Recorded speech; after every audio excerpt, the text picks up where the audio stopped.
అందరికీ 2026 సంవత్సరం సంక్రాంతి శుభాకాంక్షలు.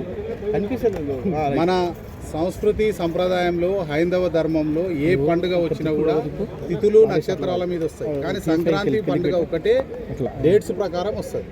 14 రోజు, 15 రోజు, 16 రోజు, 14 రోజు భోగి పండుగగా, 15 రోజు మకర సంక్రాంతిగా, అదేవిధంగా 16 రోజు కనుము కరి పండుగగా భావించి ఎంతో ఉత్సాహంతో చేసుకునే మహోన్నతమైన పండుగ, 3 రోజుల పండుగ ఈ సంక్రాంతి పండుగ. మా అదృష్టం ఏంటంటే మన Jayaprakash Narayana college of engineering స్థాపించి ఈ సంవత్సరం 2026లో చేర్చుకోబోయే విద్యార్థులు 30వ బ్యాచ్, అంటే చిన్న వయసులో 32 సంవత్సరాల వయసులో కళాశాలను స్థాపించి ఈ రోజుకి 30 సంవత్సరాలు దిగ్విజయంగా నడుపుతున్నామంటే దానికి మీ అందరి సహకారం, మమ్మల్ని నమ్మిన పేరెంట్స్, విద్యార్థులు, అదేవిధంగా సమాజంలో మాకు సహకరించిన అందరి పెద్దలకు ధన్యవాదాలు. ఇప్పుడు సంక్రాంతి సంబరాల విషయానికి వస్తే విద్యార్థులకు మన సంస్కృతి సంప్రదాయం ప్రతిబింబించే విధంగా వారికి సంక్రాంతి యొక్క సంబరాలను తెలియజేయాలనే ఉద్దేశంతో ఇక్కడ ఒక గ్రామీణ వాతావరణాన్ని ప్రత్యేకంగా నిన్న విద్యార్థులందరూ కలిసి నిర్మించడం జరిగింది. ఇది జయప్రకాష్ నగరంగా నామకరణం చేసిన ఒక చిన్న గ్రామంగా మేము ప్రతిష్ఠించాం. మొట్టమొదట ప్రతి ఊరికి ఒక గుడి ఉంటుంది కాబట్టి ఆ గుడిని ప్రతిబింబించాలనే ఉద్దేశంతో ఒక గుడిని నిర్మించి, దాంట్లో కూడా జనవరిలో చాలాసార్లు ముక్కోటి ఏకాదశి వస్తుంది కాబట్టి ఉత్తర ద్వార దర్శనాన్ని కలిగిన విధంగా వెంకటేశ్వర స్వామి గుడిని నిర్మించడం జరిగింది. మరియు గుడి తర్వాత మనకు విద్యాబుద్ధులు నేర్పేది బడి.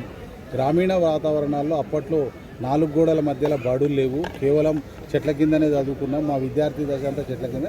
అది మరొకసారి జ్ఞాపకం వచ్చే విధంగా ఒక చెట్టు కింద ఓపెన్ బడిని పెట్టడం జరిగింది. బడి తర్వాత వ్యవసాయ మడి.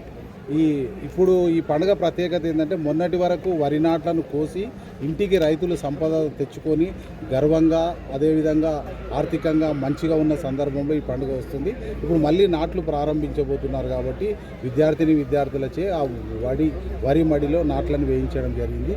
దాని తర్వాత గ్రామీణ వాతావరణంలో ఉన్నటువంటి గుడిసెలను ప్రతిబింబించే విధంగా 3-4 గుడిసెలను నిర్మించడం జరిగింది. అదేవిధంగా పశు సంపదన మనకు అవసరమని చెప్పడం కొరకు ఆవులను తీసుకొచ్చి 2 పుంగనూరు ఆవులు చిన్న సైజు ఉండేటివి, అదేవిధంగా 2 పెద్ద ఆవులను తీసుకొచ్చి అక్కడ పెట్టడం జరిగింది. ఈరోజు ప్రత్యేకత ఏంటంటే గంగిరెద్దుల విన్యాసాలు. విద్యార్థులందరికీ కూడా గంగిరెద్దులు అవి పశువులే అయినప్పటికీ కూడా మన మనసును ఎరిగి రకరకాల విన్యాసాలు ఇంతకుముందు వారు ప్రదర్శించారు. నమస్కారం పెట్టడము, అదేవిధంగా ఎన్నో రకాలుగా ఈవెంట్స్ను అవి చేసి అందరి విద్యార్థులకు చూపించడం జరిగింది. ఇక మా విద్యార్థి ఒకరు ఈరోజు హరిద్వాసుగా తన యొక్క విన్యాసాన్ని చేస్తున్నారు. ఇక ఈనాటి కార్యక్రమానికి గాలిపటాల సుధాకర్, పాలమూరు జిల్లా ముద్దుబిడ్డ, అతన్ని తీసుకొచ్చి గాలిపటాలు విద్యార్థుల సమక్షంలో ఎగిరించాలని, అన్నిటికంటే ముఖ్యంగా అమ్మాయిలకు ఎంతో శ్రద్ధతో ఎంతో కష్టపడి వేసేది ముగ్గుల పోటీలు, రంగవల్లులన్నీ బాగుండాలి అనే ఉద్దేశంతో సుమారు ఒక 100 మంది, అంటే 100 యూనిట్ల రంగవల్లులను వేస్తున్నారు. 300 మంది విద్యార్థులు అందులో పాల్గొనబోతున్నారు. మీరు వచ్చి ఈ కార్యక్రమాన్ని వీక్షించి ఇక్కడ జరుగుతున్నాయన్నీ సమాజానికి తెలియజేస్తున్నందుకు ప్రత్యేకంగా మీకు కూడా ధన్యవాదాలు. ఈ సంక్రాంతి నుంచి అన్ని విఘ్నాలు తొలగిపోయి మకర సంక్రమం నుంచి అన్ని మంచి జరగాలని మీ అందరికీ.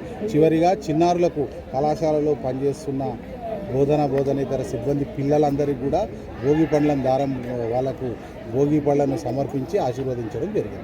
Thank you.